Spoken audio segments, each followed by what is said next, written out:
Hello and welcome to Football League World TV. My name is Sam Rourke, the Chief Editor of footballleagueworld.co.uk. And today, this is the Under the Microscope show. We're going to be touching on an EFL fixture in particular. We do this every single week. And this week, it is Charlton against Portsmouth. A big game at the top end of league. When I say top end, not right now, but that's where you both will hope to be come May. We've got Marcus Ally on this week. He is our resident Charlton fan here at Football League World. Marcus, how are we today? Not bad, thank you. A lot of nervous anticipation, I think, about the match on Saturday. Obviously, as you mentioned, I think myself and Tom would like to class this as a heavyweight clash in League One. But obviously, if you look at the standings at the moment, it doesn't suggest that. But yeah, no, looking forward to getting into it. Absolutely. And we've also got Tom here, Portsmouth fan, Portsmouth YouTuber, 4-0 written all over it. If you haven't seen it on YouTube, a cracking YouTube channel where he covers Portsmouth up and down the country. Tom, great to have us with you this afternoon. How are you getting on? I'm good, thank you, Sam. I think nervous anticipation is a brilliant way to describe it for Saturday. I'm really looking forward to it. It's going to be a good watch. Always a great place to go, the Valley as well. We love it there. So, yeah, looking forward to it. Absolutely. So if any Charlton and Portsmouth fans are watching this show this afternoon, please do get in touch with us. We want to hear your comments. We want to hear your opinions about the game on Saturday, whether you're watching on Twitter, Facebook or YouTube. Please do get your opinions into the guys. Right, let's get the show started.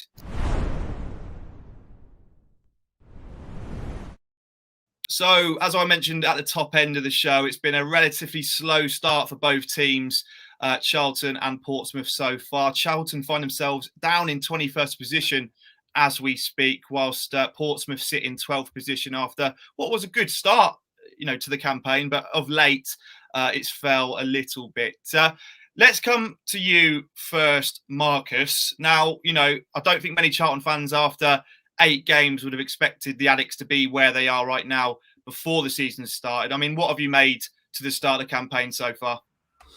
Well, I sympathise with Nigel Adkins to a degree. I think the way that we did our transfer business in the window really didn't lead us in to have a good start to the season. I think that, coupled with the fact that the fixture list was not kind, obviously that can't really be an excuse with Charlton in League One and the kind of maybe wage budget we have in sort of relative terms compared to the rest of the teams in the league. So I did expect maybe a steady start, but not one as catastrophic as maybe you could describe this one. 1 win, 2 draws and 5 losses from 8 games is not good enough if you're going to have promotion aspirations. That's definitely what we were told at board level and from the manager and the sort of recruitment team going into the summer, but obviously it hasn't materialised.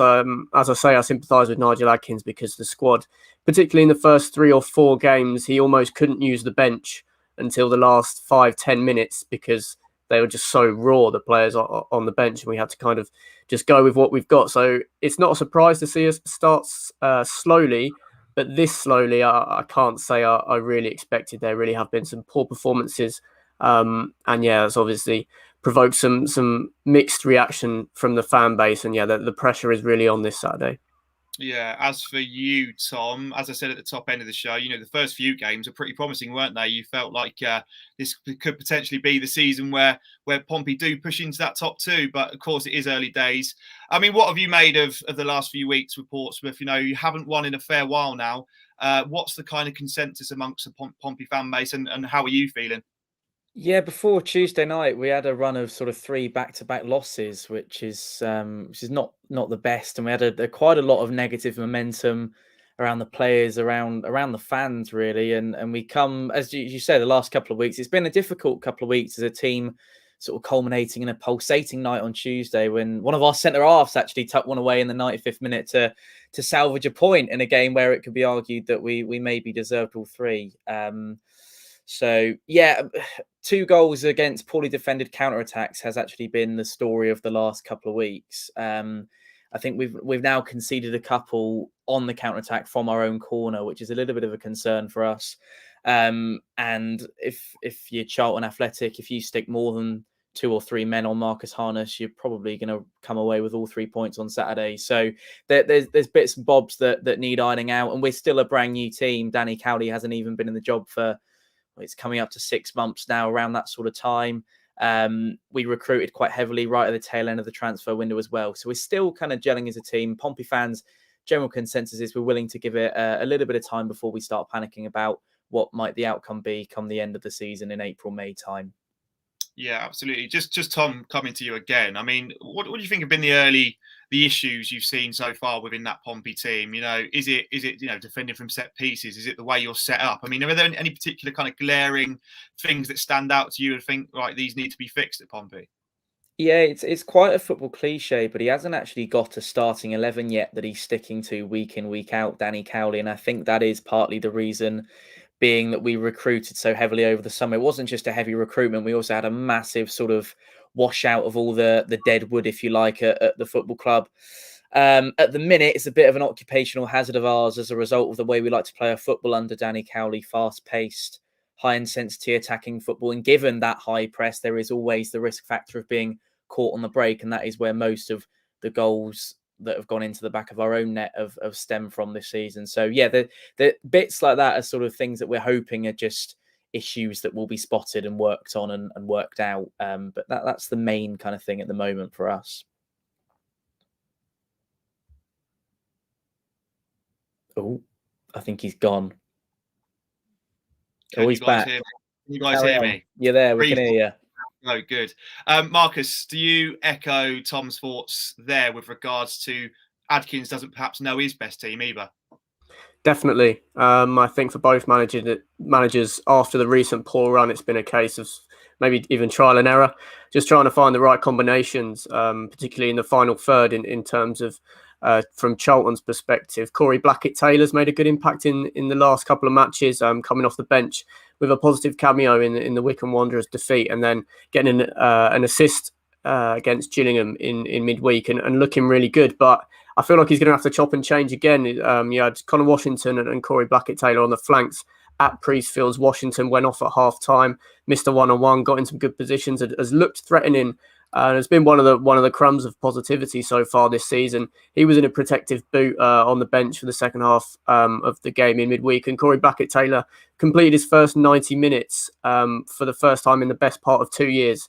So whether he's going to be ready to start again against Pompey is a dilemma for Adkins. Obviously, he spoke a lot in the press about whether, you know, not wanting to push players too far, with a lot of them coming in at different stages of the window, not being sure how far up to speed they are and whether he can trust them with the regular minutes. So I think Jonathan Lecco and Charlie Kirk might have a chance of coming back in for this match. But yeah, as you say, he doesn't know his best 11. He's been changing the system. I think we've played 3 different systems so far this season, still looking for one that's really going to succeed. It was a 4-4-2 formation that we beat Crewe with just before the international break, I think. So yeah, it'll be interesting to see how he gets on. I think, yeah, as Tom mentioned, Cowley still not even 6 months into the job, still trying to find that winning formula. It's definitely the same case with Adkins, with maybe even more pressing situations and scrutiny over his place in the dugout. Yeah, absolutely. Well, let's touch on both respective managers next.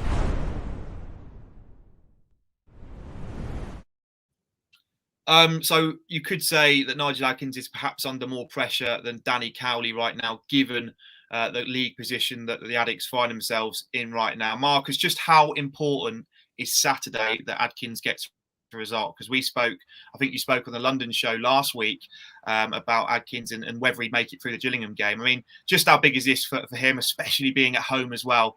Is it pivotal that he gets 3 points here? Yeah, it's enormous. Obviously, it's quite tricky to judge in terms of his immediate future where Thomas Sandgaard lies. Obviously, he hasn't owned a football club before Charlton, and the one manager in his tenure before Nigel Adkins left off his own accord, Lee Bowyer choosing to leave to go to Birmingham. So in terms of how trigger happy or how thin his patience is getting, we're not 100% sure with Thomas Sandgaard at the moment. But in terms of the fan base, I think Adkins is probably on borrowed time already. That there were a lot of chants of calling for his head really during the Wycombe loss, the Gillingham match. There were encouraging parts. It was definitely a better performance than we've seen in recent weeks. However, the scoreline's disappointing, and you look at the league table and still inside the relegation zone, and Portsmouth, of course, represents a pretty difficult match. So yeah, Saturday's huge. one thing that I think will definitely happen if Portsmouth do take the lead, it could turn pretty toxic pretty quickly, which will, of course, make it, you'd imagine, tougher for the Charlton players and, of course, Nigel Adkins. So, yeah, it's going to be interesting. He needs a good start. He really needs a good start, get the crowd on his side, because if that doesn't happen, then it's going to be very tough to turn the tide. Absolutely. Tom, in terms of Danny Cowley at Portsmouth, are fans patient with them? Because it does seem that they've got a project going on at Fratton Park right now. It is going to take time for them to embed their philosophies. It's not a quick overnight fix. I mean, are Portsmouth fans, and are you quite patient with the Cowleys right now?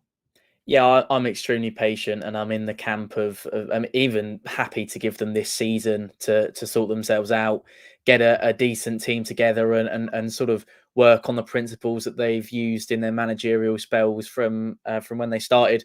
I think it's the case for most Pompey fans as well, because although we've been down in the depths of the Football League for quite some time now, and it's the same for Charlton Athletic. We don't want to be in League One. We want to get out of this league as soon as we possibly can and be competing in the Championship, which is, we all know where sort of the football happens. But yeah, no, all the players are behind Danny Cowley, which is really important. All the fans are behind him as well.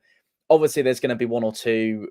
I know it's been bounded around, very small minorities. Hey, is he out of his depth managing such a big club in League One? Although he's had experience at Huddersfield, he's more limited to sort of Lincoln City and then non-league management before that. So it's not an awful lot on his CV, but he's such, I know stewed of the game's a terrible thing to say, but him and his brother really are. I mean, the way they talk so eloquently about and digest a game in a post-match interview, it's really refreshing for Pompey fans. And for that reason, I think you can only be in the positive camp for Danny and Nicky as they take us forward in what will hopefully be a successful season. Yeah, absolutely. Right, let's touch on formations ahead of this Saturday's game. As you've already alluded to in this show, Marcus, we've seen Nigel Adkins deploy a 4-4-2 formation a fair amount of times this season. He's also experimented with a variety of other formations as well. I mean, do you expect Adkins to go into Saturday's game with a 4-4-2 formation? And like you say, he doesn't seem to know his best team. Who can you see being involved on Saturday that maybe didn't feature in the week? I don't actually see it being a 4-4-2 formation. I know on a lot of the lineup apps and formations and things like that, it was deemed a 4-4-2 formation in midweek at Gillingham. For me, I thought it was more of a 4-2-3-1 watching the game. I think the way that we got the players so wide in Blackett, Taylor and Washington wouldn't have really been possible if it was just a midfield four, because of the defensive duties they would have had. A lot of sort of platforms were suggesting that it was a front two of Elliot Lee and Josh Davison. For me, it was more of a 1-1. I think Elliot Lee was playing more centrally, but he was never really that close to Josh Davison, who was usually the one man occupying Gillingham's centre backs when we were out of possession. So I think he'll stick with that. I think he'll stick with a 4-2-3-1. It certainly worked more with getting the ball out wide, which is something that Charlton have really struggled to do this season. Hence, lumping the ball up to Jayden Stockley and being accused of being quite a one-dimensional side, leading to an extreme lack of chances created in open play. It was much better on Tuesday night. Josh Davison, for all he's struggled to break in and find a regular spot in the Forest Green first team last season on loan. Now he's found his way into the Charlton side, and his work rate was fantastic. He doesn't have the pedigree of Jayden Stockley or Connor Washington at this level. Out of sheer endeavour, he was able to cause problems and maybe even occupy a bit more space and find the spaces out wide for Blackett, Taylor and Washington to run into. As I've previously mentioned, I kind of don't think Blackett, Taylor or Washington will start on Saturday. So I think this could be an opportunity for Jonathan Leaco and Charlie Kirk to come back into the side. Charlie Kirk's had a tricky start at Charlton, but in all of the matches he's played, he had Chris Gunter playing behind him at left back. That's no slight on Chris Gunter. He's not a left back, but Ben Purrington came back into the side for his first start of the season in midweek. A specialist left back. He's decent going forward, pops up with the odd goal as well. And hopefully it's a chance for them to start building a relationship down the left-hand side. And we can really start to see Charlie Kirk make his first inroads at the Valley, because it has been a tough start for the lad from Crewe. So yeah, I think Kirk and Leco, I keep calling him Leco or Leco. I'm still not 100% sure on that one, but they could be players that Portsmouth will have to keep an eye on. And hopefully, if we can get the ball out wide as much as we did on Tuesday night, they'll be able to hurt the Portsmouth backline. Yeah, Charlton fans, if you are watching this show this afternoon, please do send in your comments. Who do you want to see start against Portsmouth on the weekend? Tom, we'll come to you. We've seen Cowley often opt for a 4-2-3-1 this season. He has tried various other styles. Marcus Harness playing in a variety of roles. I mean, who do you see starting this weekend? What formation do you think they should deploy? Where do you see, John? Is it John Marquis up top? Ellis Harrison? That's been a bit of a debate all season so far. What are your thoughts in terms of the formation and the team for this weekend? Yeah, it's a bit of a weird one actually, Sam, because the reason why we've had a formation change is because it wasn't quite going our way. We stuck with the same formation for the 3 games that we lost, and eventually, I don't know how it took so long, but we worked out that just wasn't working, hence the switch over. You put in your notes earlier 3-4-1-2. I would it's similar with Marcus. Watching it looked more like a 3-5-2 in terms of how wide our midfield was. I actually think it's going to be a really exciting game on Saturday because we had a positive night on Tuesday as well. So 2 teams coming into the game with an awful lot of positivity around them is going to make for a really exciting spectacle and hopefully a good advert for League One football. It links back to the fact that he still needs to find his right team, and finding his right team also means he needs to find his right formation. The John Marquis Ellis Harrison argument, I'll be honest, you said be honest before we came on air. I've never been a massive Ellis Harrison fan. I don't think he does as much for the team as John Marquis does. He scored a hat-trick against Wimbledon in the Papa John's Trophy last Tuesday.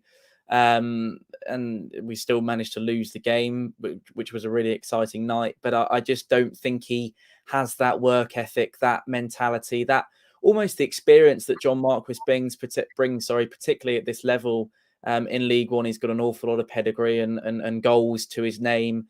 Hasn't quite found his scoring boots so far this season. You also mentioned Marcus Harness operating a variety of roles. He's one of our key players at the moment. I mean, the fact that he can operate in so many roles is a testament to him because he's been thrown around in all sorts of formations so far this season, and he's putting in performance after performance week in, week out. So, yeah, I mean, it's a bit of a higgledy-piggledy one at the moment. Hopefully, Danny can find the right formula pretty soon. We can start stringing some wins together. I would imagine it would probably be a similar team to the one that probably finished the game on Tuesday night, that will travel to the Valley and hopefully manage to get all 3 points.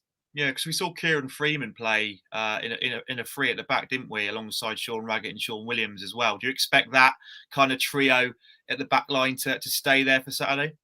Yeah, although we let in 2 goals, I think it's a decent trio. The main reason being is Clark Robertson's out at the moment, who's been our captain for the opening sort of 5 or 6 games, and then he was stricken by an injury. So we're a little bit concerned by that. We're not quite sure what the prognosis is, time he's going to be out, etc., for the time being. It's going to have to work. It's a bit of a makeshift back 3 at the moment. But they're doing their roles really well, and Sean Raggett even scored on Tuesday, so keep him in the team at all costs. But yeah, I think it will be a similar defensive setup on Saturday, and one which will hopefully serve us well. Absolutely. We've had a comment come in on YouTube. Romeo to score Saturday. Short and sharp. What do you make of that, Tom? Well, I mean, what do you make of Romeo's start to life at Fratton Park as well? Yeah, I mean, I'm surprised that I didn't think to mention him because he's been absolutely outrageous for us. I mean, I'm sorry to mention Millwall on the stream, Marcus, but was starting sort of every game week in, week out for them last season. And I'm, to be honest, we were all surprised when he turned up at Fratton Park. I think it was beyond football reasons was the reason why he left. But for us, for Pompey, he's been superb and arguably man of the match, particularly in the first half. For us on Tuesday night against Plymouth. So yeah, hopefully he gets on the score sheet because he deserves it because he's been excellent. Absolutely. Right, let's touch on some of the key players in Saturday's clash. Marcus, we'll start with you. I mean, amongst that Charlton 11, I mean, who do you think are going to be the key catalysts on Saturday to inspire a victory for Charlton? I think granted that he starts, Jonathan Lecco is a huge asset at League One level. Maybe doesn't have the numbers to back it up after, I think he tore his ACL a couple of seasons ago when he was previously on loan at Charlton and is still kind of getting back up to speed. I think the drop down to League One could really suit him. He's looked dangerous whenever he's got on the pitch for Charlton so far. Obviously scored on his debut coming off the bench in the last home match against Cheltenham Town. He's also a bit of a fan's favourite. I think the fans are sort of reminiscing back to last time we were in the Championship, and Jonathan Lecco was chipping in with goals and assists on quite a regular basis in the first half of that season. He's got an infectious chant to Voulez-vous by ABBA, so I think that could be something to maybe at least get some kind of positive mood going around the crowd, and maybe take people's minds off of any concerning activity down on the pitch. But I do think he's electric when he's on form. If maybe Charlton are able to push back those two wing backs of Portsmouth, I think Lecco will be on the other side to Marlon Romeo. So maybe be Lee Brown or Conor Ogilvie. I think Lee Brown against Jonathan Lecco could be a matchup that Charlton would be pretty confident in exploiting. I know Lee Brown's a great pro at this level, but I think the pace and trickery of Lecco could really help Charlton. Obviously, I touched on Charlie Kirk.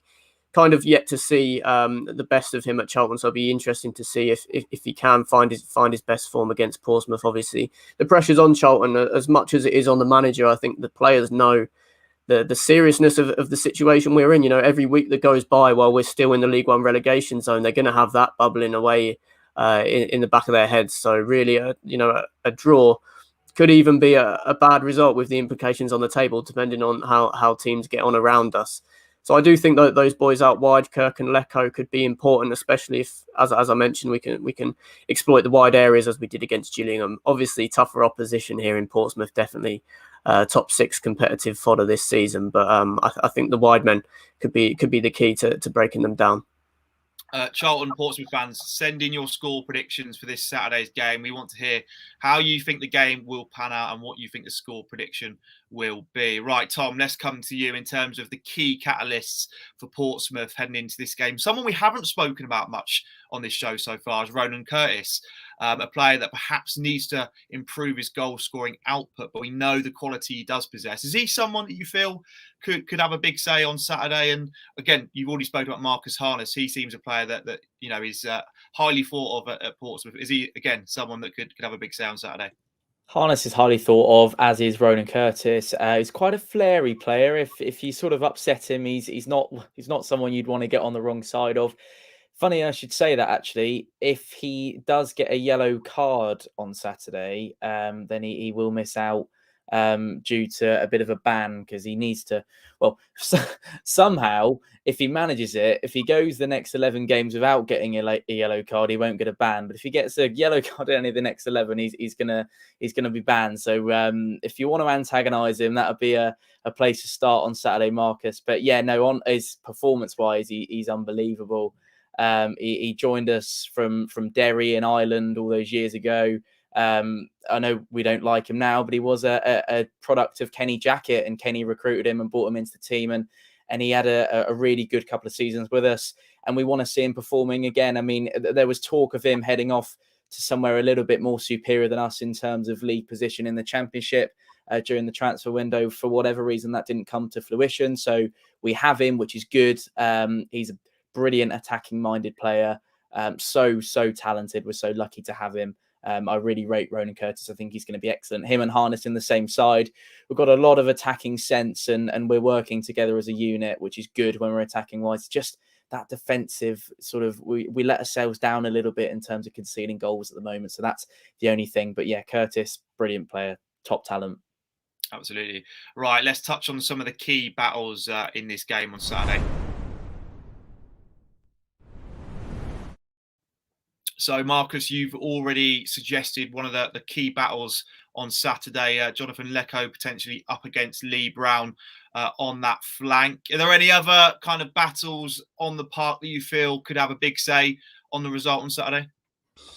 Yeah, I feel like tactically we might have a chance if we do play one more in midfield than Portsmouth. Obviously, Cowley spoke pretty glowingly about his 3-4-3 system, or whatever it turned out to be, against Plymouth in midweek. I think it was Joe Morrell and Ryan Tunnicliffe in central midfield areas there. I think on Saturday, Charlton will stick with Albie Morgan in central midfield. I'm not sure if Ben Watson will make it. I think it will probably be either or Ben Watson or Harry Arter who gets to start alongside Albie Morgan, and then maybe one of Elliot Lee, Sean Clare, or Alex Gilby, who's recently returned, of course, after long COVID, who will come in and hopefully complete a midfield three, obviously one being a bit more advanced. I just think having the extra body, the extra running in there could count for quite a lot. I'm not too sure about Ronan Curtis and Marcus Harness's defensive duties, playing in a front three. If we can get on the ball in the centre of the park with an extra player and an extra man, even winning the ball back could be quite pivotal in the matchup. Obviously, talk about key battles. For me, I'm petrified of Harness and Curtis, to be honest. I think if on any given day they turn it on, there's not going to be many teams in League One that can really live with them, to be honest. I think Ronan Curtis it's quite crazy that he's still in League One, to be honest. And in terms of the Marquis Ellis Harrison debate, Tom, if you offered me Ellis Harrison up front on Saturday, I'd snap your hand off. Please don't play John Marquis. We've had a few comments come in on YouTube and Twitter. Seth Max, thanks for your comment. Joe Morrell could be key for Pompey with his pace and skill. Tom, what do you make of that? Yeah, really good talent, Welsh international, young player, brand new to our setup. He's come in and he's you can see sparks of his ability and what he can do for us in midfield.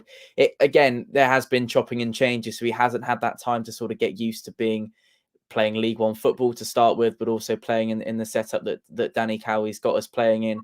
A bit of a story with Joe Morrell. Ipswich tried to hijack the deal in the last minute, and I think what was quite nice is that we saw evidence of our owners putting their hands in their pocket and going, actually, no, we're going to have Joe Morrell. And we managed to complete the deal for him. So yeah, I'm really looking forward to seeing. Hopefully he starts alongside Ryan Tunnicliffe on Saturday, because that is a decent midfield, and it's an area that we have been a little bit light on in the last couple of weeks.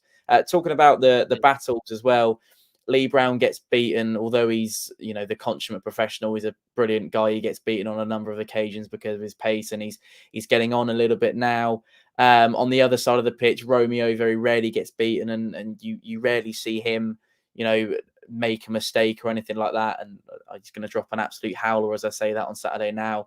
And as Marcus has said, we're formidable if we turn it on. The only thing is if we do turn it on, and that is if you catch them on the wrong day, we could have a really drab performance and Charlton might run away with all 3 points. But if we have a decent day and everyone's playing to their strengths, then I think we're in for a really exciting one. But we're not writing off Charlton Athletic in any way, shape or form.